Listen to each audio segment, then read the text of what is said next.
welcome back to Askayizat. If you're new here, I'll tell you a little bit about myself. I've started this channel where I give you guys free legal advice, help you in your legal dilemmas and along your legal journeys. I offer some insight that comes from my degree. I graduated with a law degree.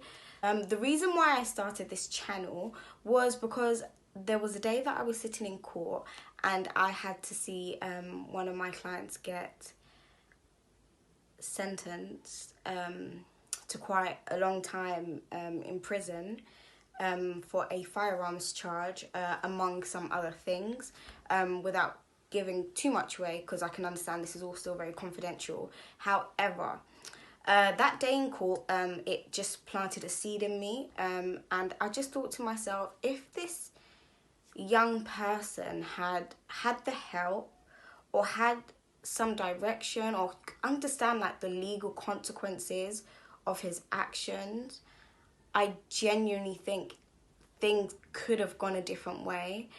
And it wasn't like just a normal kind of, there are some people that are born for that type of life, and it's fine. Like, you're gonna get people from all different types, all different walks of life. Some people are born to be Pablo Escobar, which is fine.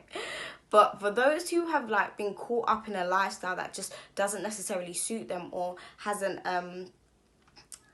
been something that they've like been open to from birth, but they just find themselves in that environment due to maybe like the wrong affiliation with some people or whatever, it's so upsetting to see that somebody's life could be done like that. It's just been put to a stop because of something that could have been avoided. So I just thought, it planted that seed for me, and I said I need to offer my services for free. One, obviously, because I'm not qualified, so it'd be illegal giving you information that you'd have to take like head on and say, yeah, take that information. Just because I'm a law graduate does not qualify me. However, I just thought, let me give an informed kind of legal answer to anyone's ask, which so that way I can help people. They'd still be getting some type of understanding from my help, and they would still go off into a solicitor, but with just a bit more understanding about where they stand legally in their situations. Literally, and I just thought this platform can be used for anybody who's experiencing, I don't know, if you're a 68-year-old pensioner and you've been scammed out of your pension money. I've seen a case like that before, actually. Who do you go to? Where, like, do you know what I mean? It just, legal jargon and the whole legal process can just be so confusing and overwhelming. And I just thought, why don't I be that type of bridge? Why don't I create a platform that, one, people feel is safe, because everything remains anonymous. Two, it helps me because I will be going off to study, so I do understand how cases work, what clients expect from me, this and that, giving me great experience as well. Thirdly, I believe people, anyone, literally anyone can benefit from using this service. You could be a 15-year-old girl, somebody's taking your pictures. You could be a 15-year-old boy and somebody's taking your pictures. What do you do? What are you entitled to? Anyone that's a new parent, anyone that's moving houses, anyone that's creating a business, anyone that's been at work and just hates it, or anyone that's been at work and has experienced some type of situation that they would like to get a bit more information on. This could be for drivers. This could be for as young as 13-year-old boys who are new to like, I don't want to say gang, but okay, new to like gang affiliation. They're unsure of what they should do, but if they understood the legal consequences of their actions, they might just reconsider and be like, do you know what, I'm not really trying to be a part of this. Of course, there are so many different social issues to tackle before they get to that, but hopefully I could just see that one person and reach out to them through this video, and hopefully they will make like the right decision and say, do you know what, I've been asked to do this, like, I don't want to ruin my life. It's not even,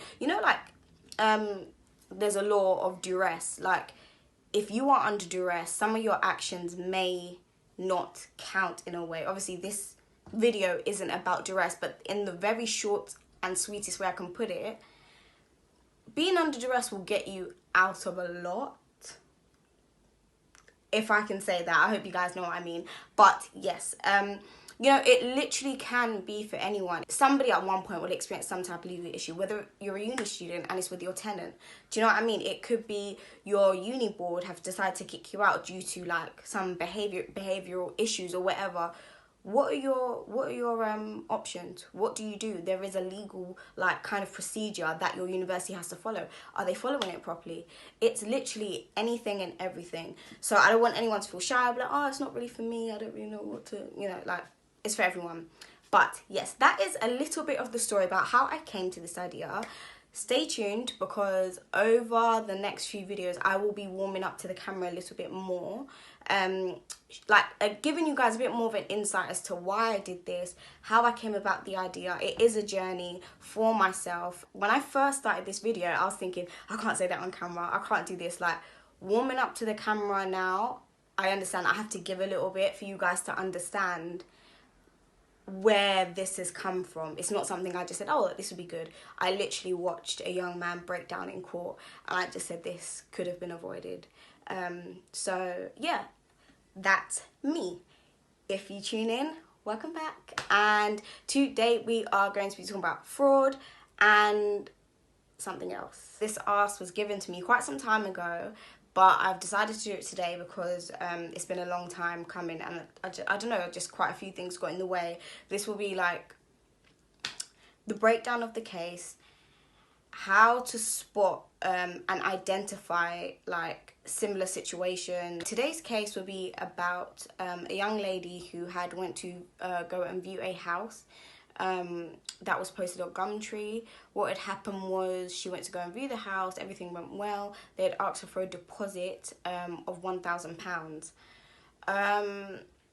After she had given the £1,000, she was told that it would be deducted off her kind of the initial rent payment, and it just didn't work out. To the best of my knowledge, what I do understand from the case is that the person has taken off with the money, and then she went to go and look at the reviews on Gumtree, and it had actually informed her that, well, on the comments it said literally a scammer, don't go to this person, this and this. I feel like I should name and shame the scammer. I probably will. I can't pronounce his name, so I'll put, no, actually I can pronounce his name, but either way I'm going to put it in big bold letters, because you want to scam, you can get the heat. If you ever see that name on Gumtree, stay away. It's not fair. People work hard for their money at the end of the day. Literally looking somebody in the eye and taking their money, knowing you're never going to give it back, is a different type of neck. But it's okay.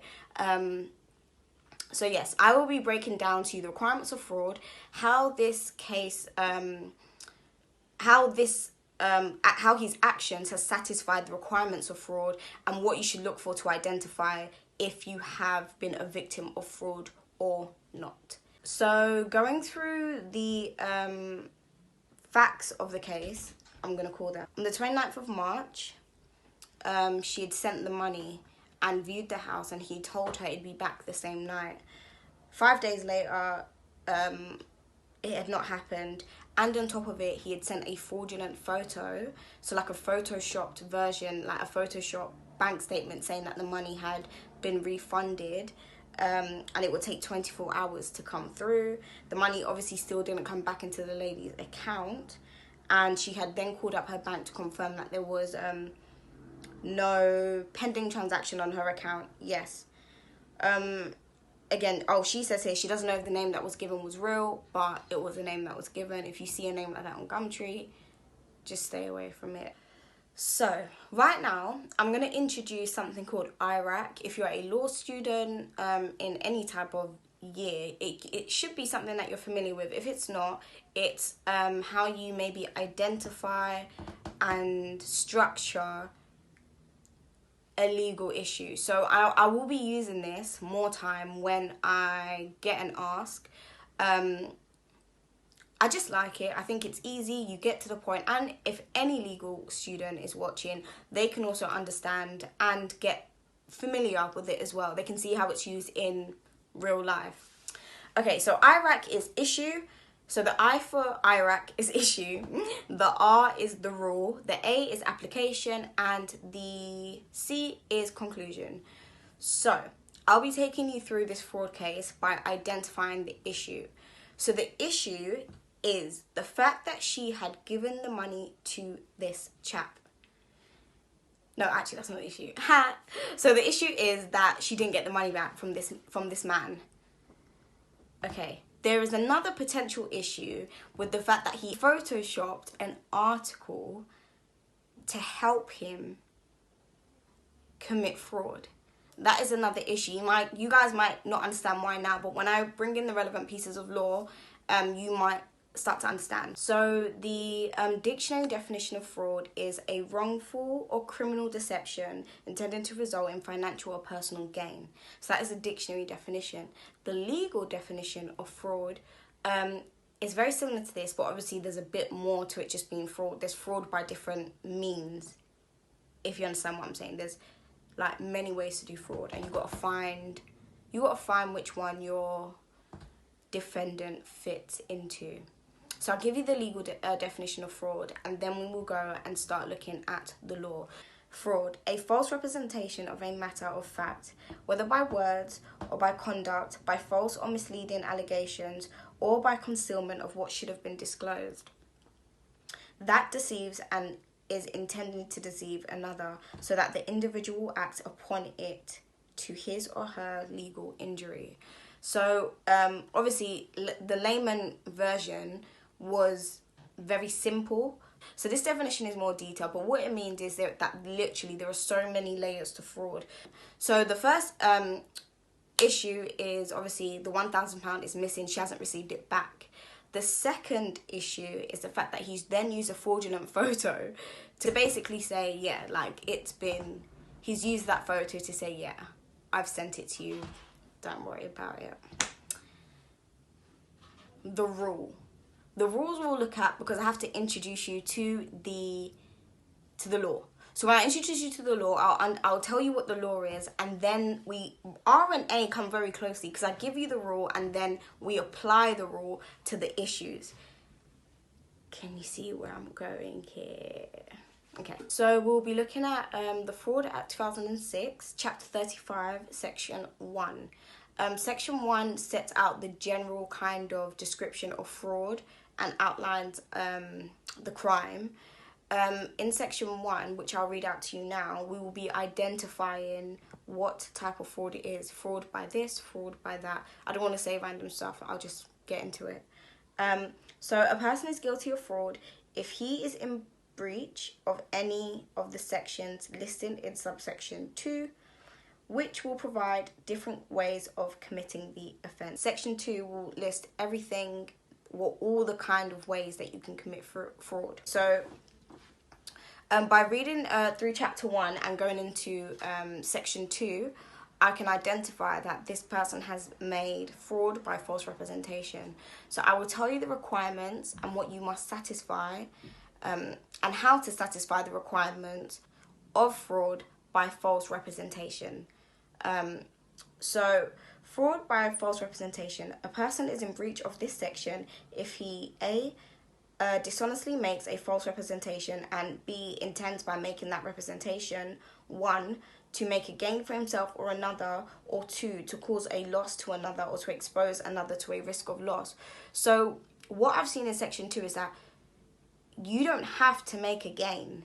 If your intention is to even put that person that you are defrauding, if your intention is to put that person at risk from losing out on something, if your intention is to just even make a loss, and let's say like this situation had happened and she didn't even end up giving him the money, but she had found out that he was a fraud and she had called the police, he had every intention to take her money if she was none the wiser. So it doesn't even matter. So what I'm getting from this is if you're going to do it, you better pull it off. You better pull it off, because you're going through all of this for someone to think, actually, I think he's a fraudulent person, and then pull you up on it. Do better. And here we will go into a bit more detail of the false representation. A representation is false if A, it is untrue or misleading, and A, the person making it knows that it is or might be untrue or misleading. Also with the rule as well is you must have all of those requirements to satisfy fraud by false representation. If you don't have them, you cannot really prove fraud by false representation, and I'll go through that with you. That is another thing as well. Being a victim is hard because you feel like you have to go through the evidence and it's unfair, but try and make sure that when you're doing everything, take photos, take screenshots, print everything off, get everything in hard copy, just for your own benefit, just so if things do go sideways, you are prepared in some way. So obviously, again, we're still on the rules of the IRAC. So issue has been found, the rules have been made clearer, and the rules that apply are the Fraud Act 2006, Chapter 35, Section 1 and Section 2. Okay, but from reading Section 2, we've understood that it is fraud by false representation. But to satisfy the requirements for false representation, you must have one, so the defendant must have, one, made a false representation, two, dishonestly, three, knowing the representation was or might be untrue or misleading, four, with the intention to make a gain for himself or another, to cause loss to another, or to expose another to a risk of loss. All four of those have to be met. You cannot make a fraud by false representation claim if the person, I don't know, has not done number two, which is dishonestly. If the person has not acted dishonestly, what you're telling me is that the defendant has acted honestly. Then therefore you cannot make the claim for false representation, because to the best of his knowledge, he was honest. So it's very crucial that you have the four of those to satisfy the requirements for false representation. So knowing that and knowing the rule, knowing the law, this is R, finish. What we're going to move on to now is A, and A is application. How are we going to apply the rules and the issues, the rules of the law to the issues? Okay, so again, as I said previously, the rule and the application stage is very hard, and I found that when writing my own exams, I'd often overlap the two. It's very easy to do because as soon as you get the rule, you want to apply it to the real life situation, and I believe that I have done that already. But just to be clear, the application is to the issue, but we're using the rule to apply it. So just going over the application again, it is the fact that he has satisfied the requirements and that he has committed fraud by false representation due to what has been identified in the issues, which were the fact that he had received £1,000 and then sent a photoshopped photo to further convince this lady that he had some